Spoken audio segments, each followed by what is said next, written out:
Real women. Real talk. Real messy. This is Messy Midlife. Hi, everybody, and welcome back to Messy Midlife. Hi, ladies. Hello.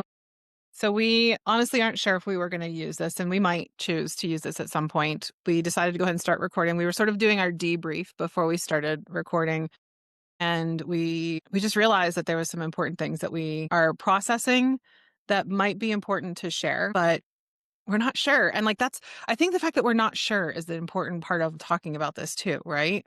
We want to be able to be authentic and present with what is happening in our worlds. And that includes things that are happening outside of our bodies and outside of our homes and even outside of our communities, but that are happening that affect us. And we're talking about like political events, right? The way that political events and violence and things like that are happening and escalating in the world are affecting us.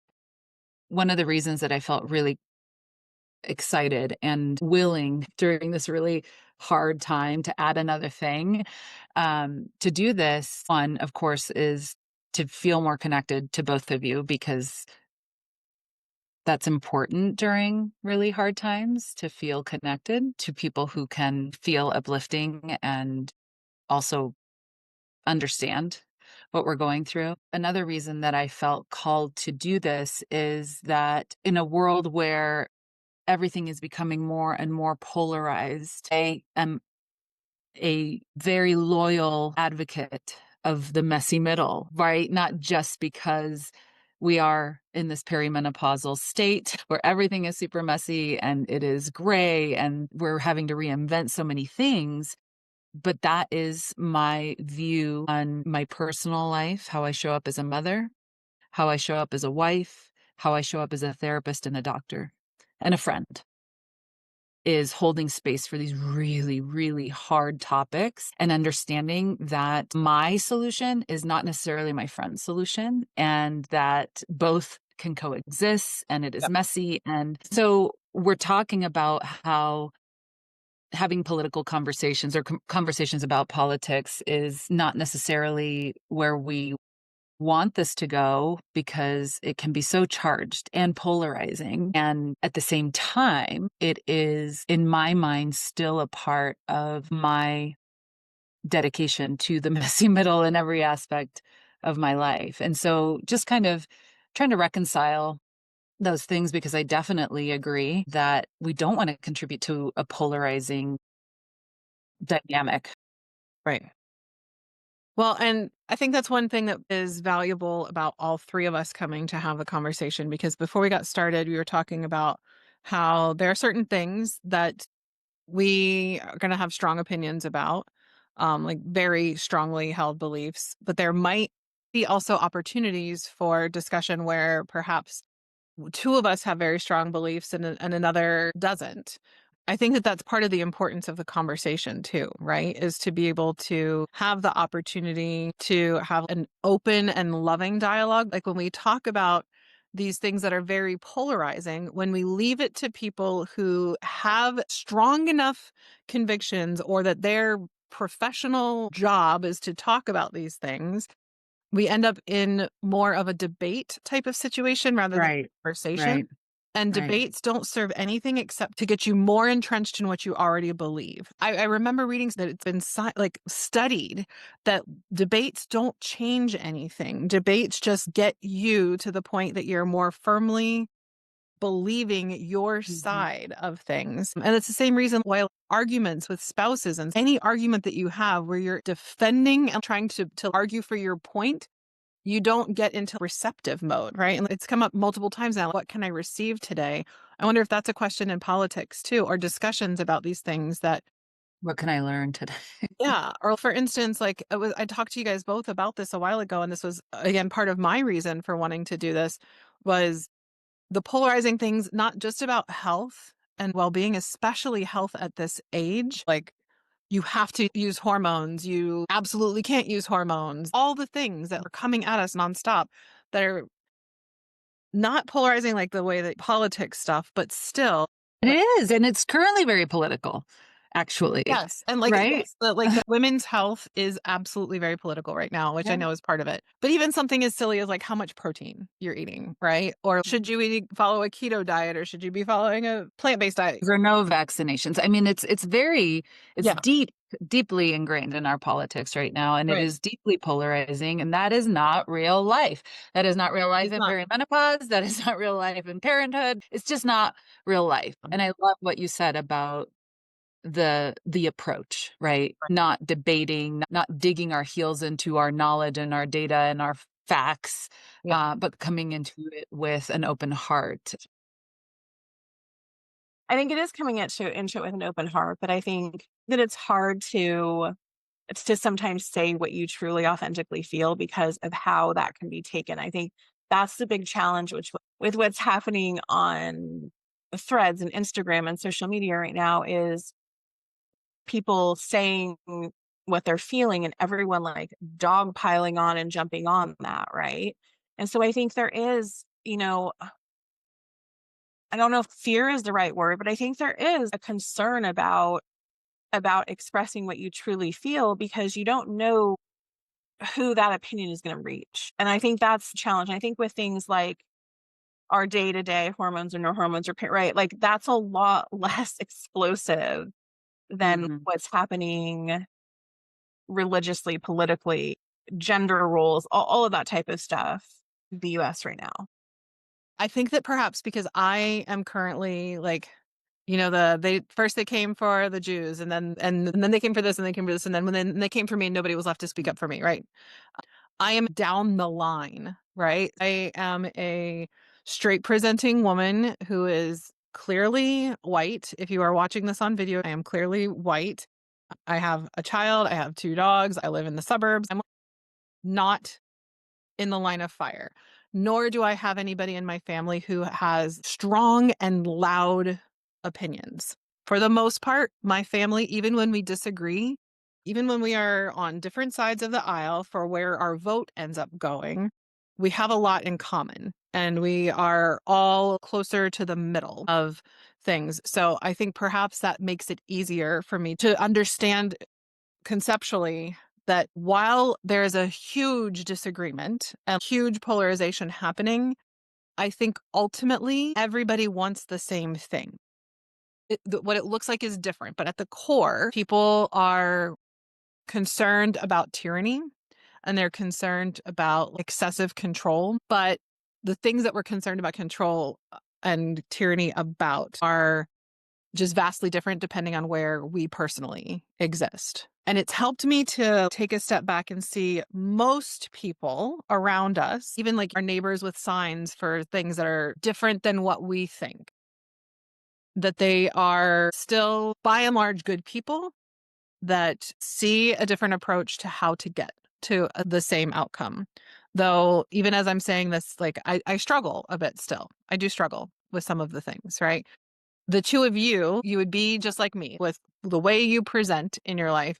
And yet you've got personal things or family related things that have affected you differently, or have had people very close to you in your lives who have very strongly held opinions that have caused problems, right? I'm trying not to speak for either of you because you guys can share what you're comfortable sharing.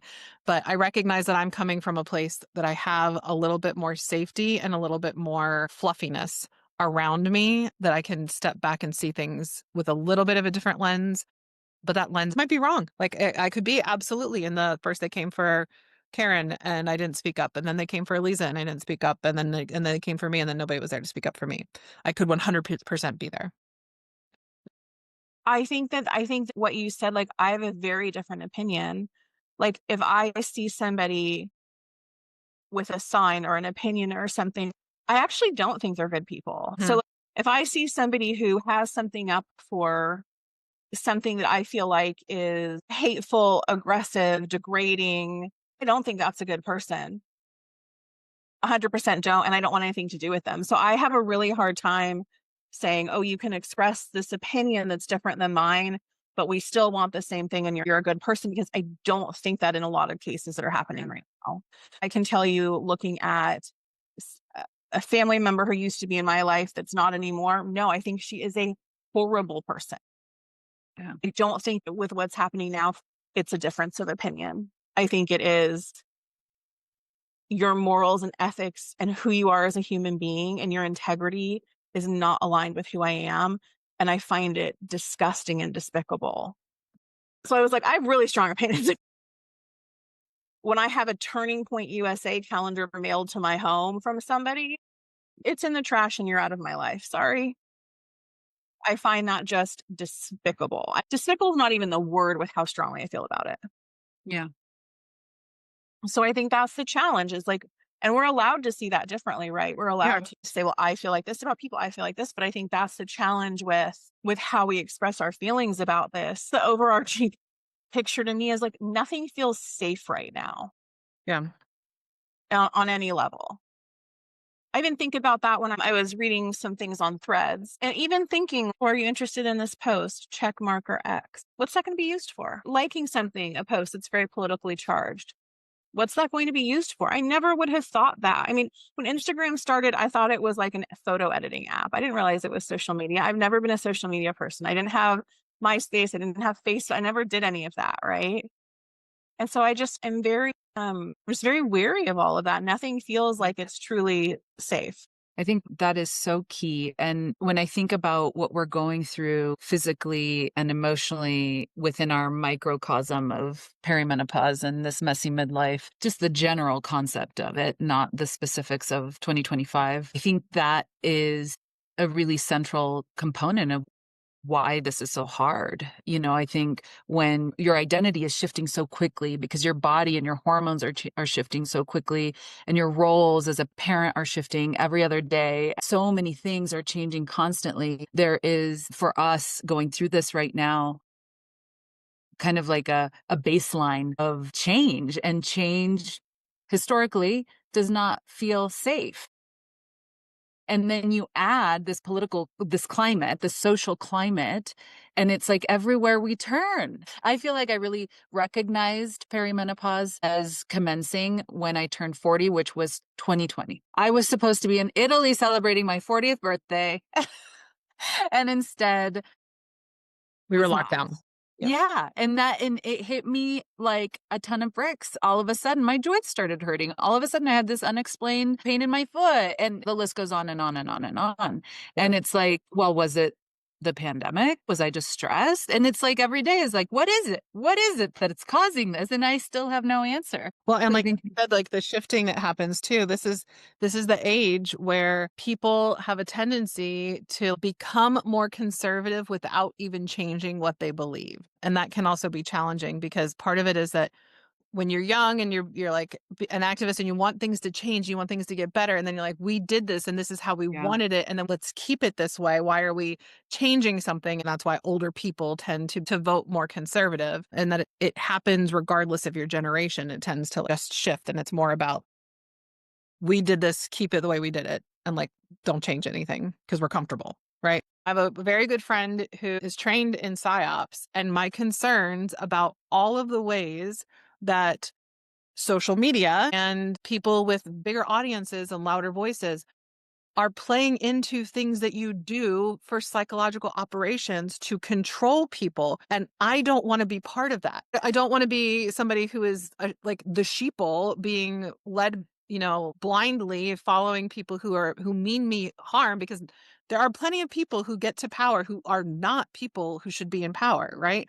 Like, isn't it the higher somebody goes in positions of extreme power, the more likely they are to be a sociopath? Like, there's far more sociopaths in medicine and law enforcement and politics that are getting there because they want to have extreme control over people.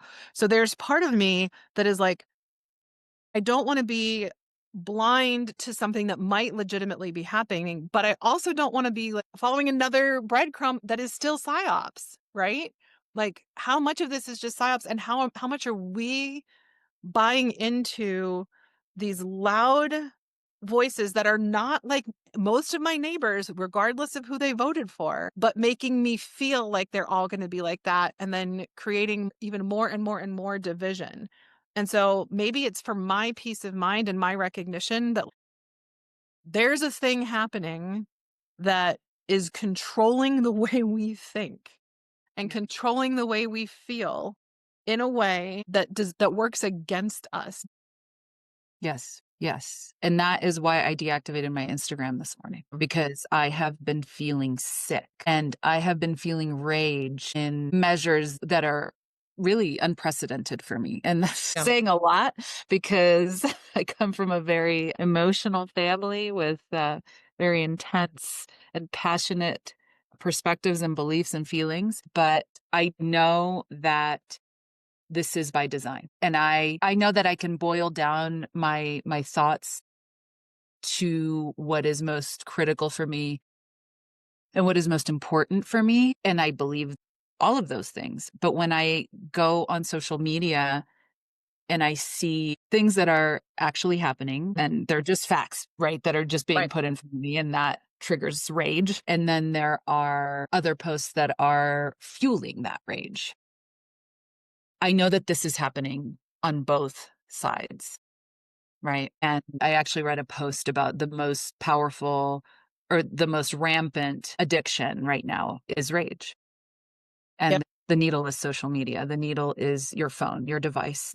Um, the social media platforms make it really difficult for you to deactivate, but I just know that that is not the answer. I know this is complicated. I know that it's not an easy solution if there is a solution. I do know, however, that further dividing is contributing to the disease. And Eliza, I completely agree with you in terms of how hard it is to separate the person from hateful behavior and actions, because I really struggle a lot with that. And what I am working to develop is more clarity around this disease. This is a disease that has been infused into 99% of the population by the 1%, whoever you think that is, right? Like it reminds me of James Tellerico. I don't know if you've seen him, out of Texas.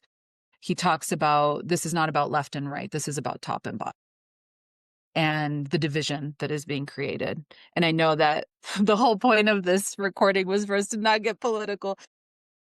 And I just totally did. I mean, we're talking about politics. We don't necessarily have Mhm. to dig into, the specifics, but what is helping us? Because the last thing I need is for these things that are happening inside of me that I feel often, in terms of perimenopause and all of the changes that midlife brings. The last thing that I need is for my environment to also feel out of my control and unavoidable. And so having this conversation about the things that we can do to support ourselves and to feel a sense of clarity and intention, because that's not how I was feeling when I was checking my social media every day. I felt like I was getting pulled in every direction that my posts were taking me. But I think that's why one of the big messages was this year in the beginning was like, you can still be aware, you can still be included in what's happening without constantly being on social media. Like, y- I don't have the apps on my home screen. Like, I have to like search for them and be intentional about pulling them up if I want to look at something. But I think that's a big part of it is life was so much better before social media, I think. And I do Yeah, recognize there are some really great things on it, right? I adopted 3 of my senior rescue dogs from social media. I wouldn't have known about them if it weren't that, That's how I right? met Henry. That's how we found Henry. So so there's my this 2 that dogs as well. Yeah. right, there's Yeah. sides of it I really appreciate and think have so much value, but there's also that flip side. And I think the thing you said, Karen, was like separating the person from some of their actions or beliefs. Like for me, I can't do that. Who I am as a person is because of my actions and my beliefs. There's no room there for me. There's no separation for me for that, for how I live my life and also for the people that I bring into my life and have in my life. I agree. And yeah, I think it's just a matter of how we see things and how we choose to keep ourselves safe and keep our circles safe and keep our loved ones safe. what realm we want to like operate and live in, you know? I think I completely agree with you, and I know that about you, I know that about myself, I know that about Jen, that integrity is very important for us. That's what I mean by that. I know that about the 3 of us, and I think that's something really wonderful that we share and that we connect on, that we trust in each other. I think that when we start to split from integrity, when people become afflicted by this disease, and that's when people start acting out of integrity. And so that's what my brain can hold, because Eliza, I'm with you and I am you 99.9% of the time. I really struggle with this. And I know people who I thought I knew who were beautiful souls and people, and something happened to them. They're not well. They're Yeah. not they're not acting in integrity with who I really do believe. This may not be the case for everyone, but I do believe that at their core, they are good people and they are a shell. Yeah. They have been afflicted by this dis-ease. Well, I mean, we're seeing that all of these news reports about AI and how quickly it can take a person who is generally healthy and of sound mind and create a delusional state and even like a paranoid or psychotic or suicidal state even, Yeah. right? And if it can happen that fast with AI, then how different is an algorithm for It is AI, right? That is AI. yeah. So, but even like the earlier versions that were more like you had more Right. human control, how different is an algorithm and what it could possibly do to our brains compared to like AI, right? Yeah. One of the things that you said, Karen, that I would like to jump back to is like finding clarity. I don't know if it's fully possible right now, but I feel like part of the purpose of this podcast is to maybe be okay that it's not always clear, right? And like finding the small things we can have clarity about and like that we can like lean on when we're feeling so pulled to the things that we're seeing around us, and maybe the clarity is like, I know I am no longer engaging in social media. Or my clarity is I used to listen to news podcasts like almost compulsively. And I had to stop because I was realizing same sort of thing, not necessarily from social media, but from what I was hearing as I was moving about my day. I was feeling a lot of things that I had no control over and that weren't immediately affecting my life, but that was affecting my life. Right. And I know that I need to be aware of what's happening in the world, and I still am. I'm just engaging in it in a healthier way so that I can focus on what I can control so that should tragedy befall me, like has happening in other countries or other cities, that I have the capacity to respond and that I can make healthy and informed choices without being lost in them, right? So that I can have some sort of balance. And I think part of this is that because things have gotten so polarized, and my personal belief is the truth of everything is in the middle, and that it is not clear, it is murky, because I feel like everything needs to be individualized, right? Like every solution for all of the things needs to be focused on like what the person in front of us needs, what we as an individual need. Is big picture clarity even possible? I don't think so. But I think that clarity for what we need in this moment and the next right step, I think maybe that's somewhat possible, but that we're going to have to like just recognize that like we're probably only going to have clarity for the next thing, you know? Yeah. And maybe I mean, the paradox of finding clarity about and radical acceptance about how murky reality is, right?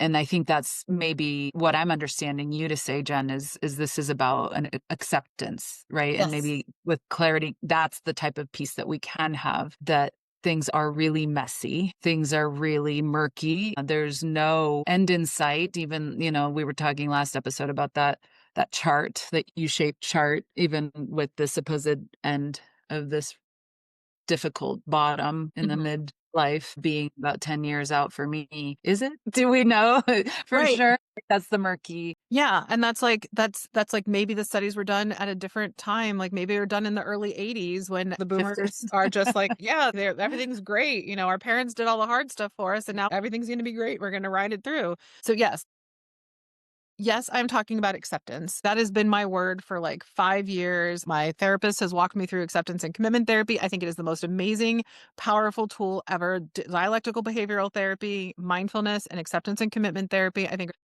everybody should do it because I feel like we try to control so many things that we can't, and then we suffer from the things that we're trying to control. I was finding suffering because, like we talked about, if my neighbor is coming and spouting all sorts of things that I disagree with, I will speak up because I do think that that's important. Like my mother-in-law said something in a text the other day. It was about vaccines, and I had to speak up about how there's nuance to it and that taking care of your child sometimes means not vaccinating. And that not everybody can tolerate vaccines. They're not safe for everybody. It doesn't mean that they're not safe at all, but there are people that they are definitely not safe for. And I say this from the population that I work with. And my mother has vaccine exemptions because she's had negative reactions to 2 of them. And my mom is not a naturopathically minded person. Like, she appreciates what I do, but she doesn't have a naturopathic doctor other than the time she talked to Eliza for her cancer therapy.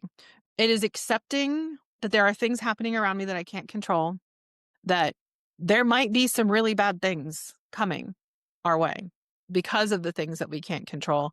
And I still can't control that. My suffering right now won't prevent my suffering in the future. So I'm choosing to focus on the things I can do so that I can have the capacity, should I need it, to be able to do something. And in the meantime, I am trying to be somebody who is leaning into the likelihood that no matter where people are voting, that there's a decent chance that we have similar things that we want, even if we have a different approach to get them. And I'm trying to engage in a way that, at least in my world, reduces the polarization of things and how we talk and engage with each other, so that maybe there's a chance that that can spread a little bit. That's all I can do. That's what I can do right now. My voice is not going to change anything about what's going to happen.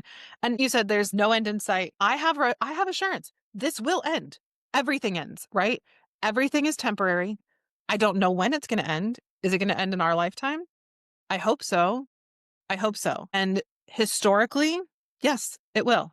There will be shifts. There will be several shifts still in our lifetime. So I know this is temporary.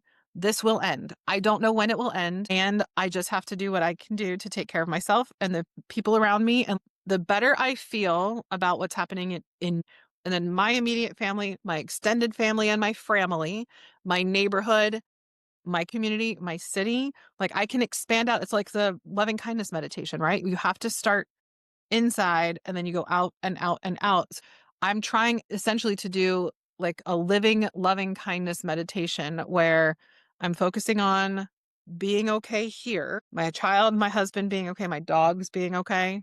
My dog right here, right next to me, so she can be okay. My neighborhood being okay. Like, knowing that I can connect with my neighbors, and like, if something happens, if like the worst case scenario were to happen, that I know how we're coming together in my neighborhood, regardless of how any of us voted, right? And then moving beyond there. And so, like, that's what I'm trying to focus on, accepting what I can do and not focusing so much on the things that I can't do anything about. And I've told my husband several times that if we're so focused on like all of the things happening around us, do you think the people who protected people who are being persecuted in Nazi Germany, do you think those people were panicking about everything happening around them so they had no capacity, or were they finding ways to be okay within themselves so they had the reserves to do a hard thing? And that's what I'm focusing on, being able to do a hard thing if that hard thing becomes needed, rather than making myself feel all the hard things that aren't currently happening. I think that's the beauty of the disengagement, Karen, like not putting the energy towards all of the noise, right? And all of the things, knowing that like they're just frustrating and can't change. I mean, I've said it to you guys before. It's like on a much like less severe level, right? Like, is me freaking out about this and stressing about this gonna change the outcome? No, it's just driving me insane, so I have to stop doing it, right? It's that I think it's that same mentality times a million. But I do think that's where, like, the disengagement from the constant influx of noise that you cannot do anything about and that just eats at you and is so frustrating. It's like us reading those things or listening to those people talking is not it's not gonna change anything. Yeah. It's gonna drive us crazy. And I think maybe clarity comes with the ability to quiet as much of that unnecessary noise as possible and be able to discern between what noise do I want to let in, because I am not someone who can be unplugged. Like I cannot, as someone who thrives on feeling and connection, live with input, right? But if I can quiet down the unnecessary noise or the manipulative noise, right? That it's not just noise, it's like wanting to pull me in certain directions, like what you were talking about, Jen, with psyops, right? And if I can do that, then I can have more resources available to change the things that I can control. And this whole conversation is reminding me, Jen, you alluded to DBT, and one of the skills that I adore possibly the most out of that entire program is radical acceptance, which I mentioned earlier. And I love it because it's a simple little formula. The concept of radical acceptance is that there is inevitable pain in our lives that we cannot change. And when we resist that pain, the thing that we cannot change is when pain is transformed into suffering. Yes. And when we accept that this is a pain that I cannot change, that is radical acceptance. And now I can take effective action with the things that I can control. And so you take that to acceptance and commitment therapy one step further, which is, and sometimes you don't have to make the pain go away. Like sometimes it just is. But so many other therapies are trying to change the way you think and change the way you feel and make it stop. And why do you have to stop? There's information here that you need, whether it's physical pain, like my physical pain is finally better, hooray.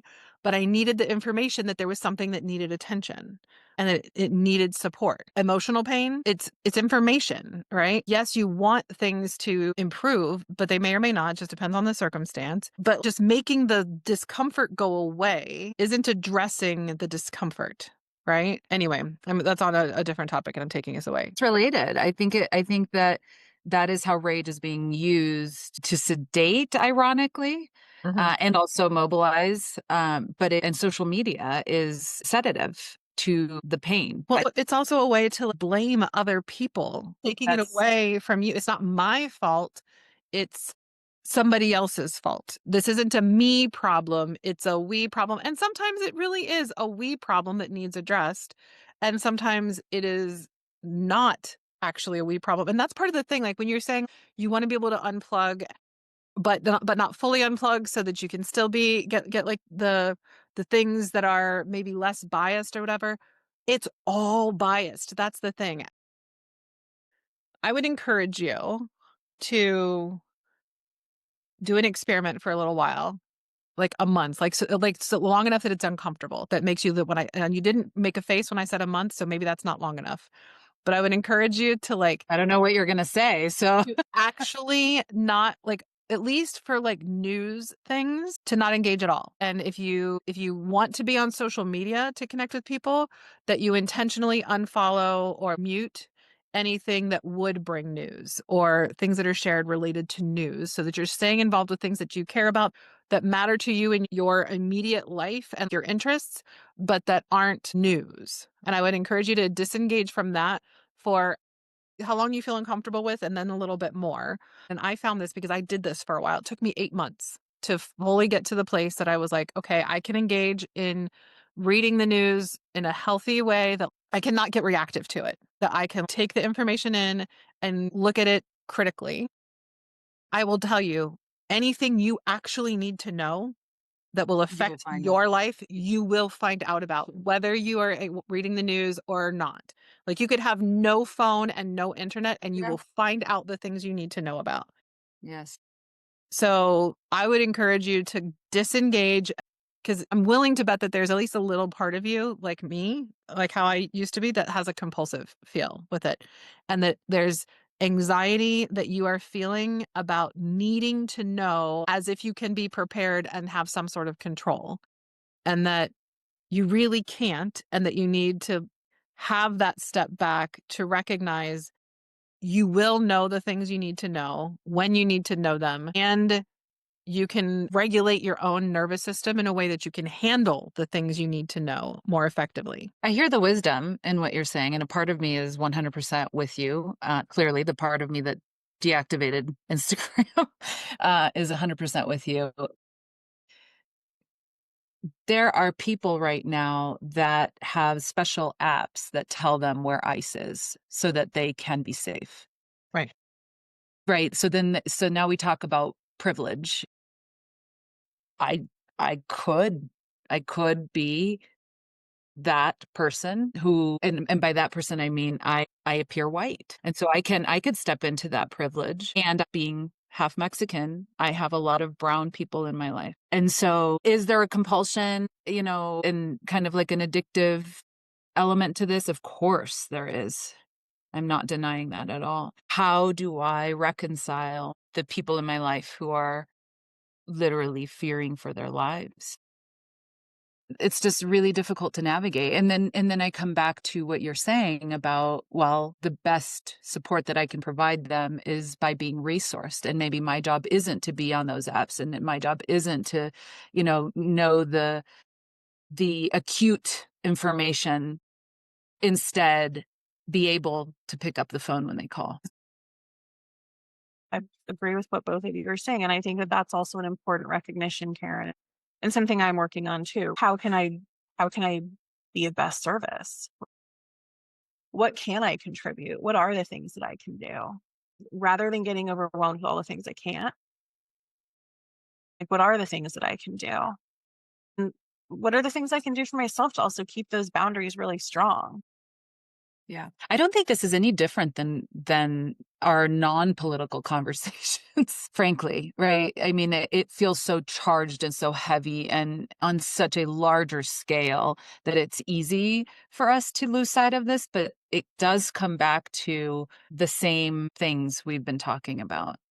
Right, which is, how do we keep our heads afloat when it feels like there is a biblical flood happening in Yeah. my physical body, my emotional body, my spirit, right? All of that. I think the big difference with this, at least for me, is I have such a deep sadness about Yeah. this, our actions and our methodologies and our way of thinking about it, and how we can talk to each other and talk through it and come up with rational decisions for ourselves.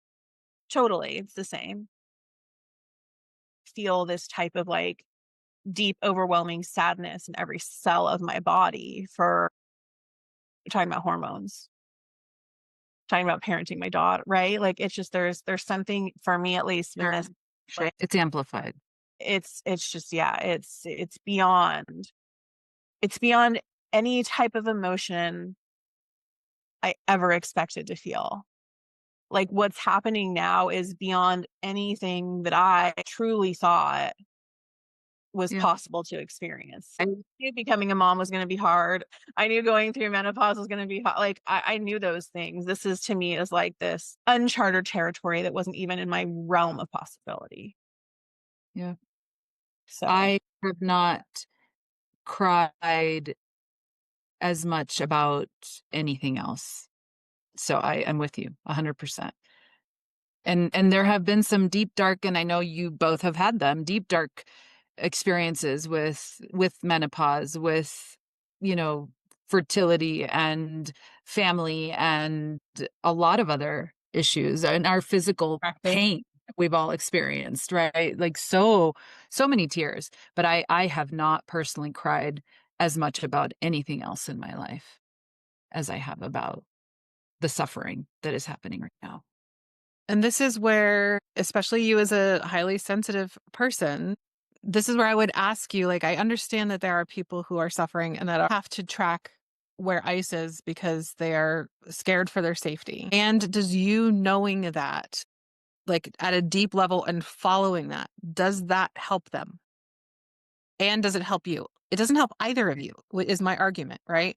Like, I'm not saying don't know about that. I'm saying know enough to know that you need to do the things you can so that you can support the people or the groups that you think are taking steps in the right direction. And this is true for anybody, regardless of where you are on the spectrum. Yeah. I think that the reality is like, when you tell me this specific thing that you're concerned about and like you reading everything you can, every post you can, every news story you can about deportations and about ICE does not protect anybody. It does not help anybody. So knowing that it's happening, dipping your toe in, and I promise you, your toe will get dipped in whether you are following anything or not. Yeah. You seek it out, you will know. You will, Sure. these things will come to you, right? And then making the decision for what you actively do that does help, right? If we are lost in our anxiety, our fear, our anger, and our sadness, we can't make informed decisions that are actually helpful. That's part of what makes everything worse, right? Is that many, many things that are happening, like anything that's newsworthy or that ends up in conversations is people who are trapped by their emotions and then taking emotional actions rather than logical actions, right? The things that end up in the news are not from people who like thought it through and said, this is the next right step that I can do. They are people who are having big feelings, reacting to their big feelings. And so when we get paralyzed, it's just the flip side of that, right? It's still being reactive. It's just being in the freeze instead of the fight, but it's the same thing. And so this is where I need enough information so that I can be informed. But the minute I start having emotions about it, like feeling reactive to it, I have gone too far and I can no longer make the next right step to do the thing that I am concerned about. Or if I'm feeling something, then it's like, okay, clearly this matters to me. I need to step back so I can do something about this particular thing. Yeah. For me, the action, because I am an emotions person, I am not somebody who can go to rallies. I am not somebody who can do these really big physical heavy lifting types of actions. It has been leaning into love in whatever way that I can. I think I say love in the radical acceptance form of love. It's not about love for everything. Everything is fine. There's nothing wrong. Not like that, but being in integrity, right? With love in whatever way that I can and trying to grow that as much as I can because rage was encroaching on my love. Right. And if I am conceptualizing this time as a spreading of darkness, then and hate, then that is where I feel like I have leverage because that's my language. My language is emotions. And that is what I do feel like I can influence. So that's where my focus has been. And so part of that for me, and maybe as we wrap up this episode, we can talk about what this is for each of us. The action that I can take right now is quieting the things that trigger rage for me so that I can focus on taking action on promoting love as much as I can. That's the answer that I have today. We'll see. And We'll see how it this will change. And evolves. that's part of the thing that, like you said, you're not the person that could go to rallies. Like, even people who could go to rallies who are in our age range and have children and businesses and aging parents, whatever, I would argue that, like, this is the age where that's not our job. Like, that's not our role. And at least, people who have those types of responsibilities, because we have to make sure that we're okay and that, like, we're able to take care of the next generation and the aging generation. I think that, like, for anybody who needs to hear it, because I need to hear it, because I have been a person who would go to things in the past, right? Um, that's not my place in life right now. So things change from day to day, from age and stage. we've had to have conversations. We've had some transparent conversations with a family member who is being a lot louder and more vocal about things, and who has in the past expressed concerns about personal safety just with the things that happen as you get older. And we had to say, you need to be aware that this thing that you're doing on a daily basis is like potentially a risk to your safety. And they said, yeah, I've thought about that and I'm okay with that. And I'm like, that's great. And I've had to talk to other family members and say, this person is actually in the age where this is okay again. Like this is part of their responsibility because they have less like day to day that people depending on them. So this is actually a time to do it. So it's going to ebb and flow, and it might be something that comes back to us in the future for anybody who has been a more outwardly vocal person in the past. Mhm. Elisa, what about you? What are your final thoughts on this, or what you're going to do next, if anything? I think I'm going to keep my distance from things that make me really enraged. They're going to make me enraged just whether I read about them every day or I don't. And I think I'm going to try to focus on like what feels good to me to do to fight it in whatever way I can. I don't know what that's going to look like right now. It's been donations and support and that type of thing. It might stay that way. It might look a little bit different, but I feel like I have to disengage a little bit with the insanity of it all. Yeah. Because that's the part that like pulls me is like just completely not understanding how people can be this illogical and irrational. But I have to step away from that too, because again, that doesn't help me. Yeah.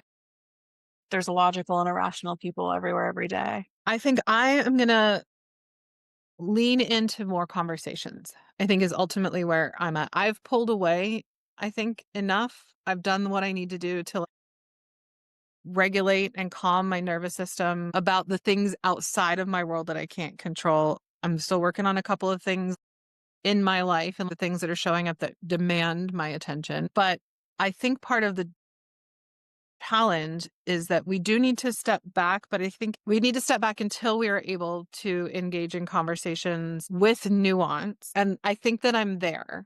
And I've been there where I can have the conversation like I had about vaccines the other day, where I'm not getting reactive to whatever the response happens to be, but I'm saying this needs to be talked about. It's not black and white.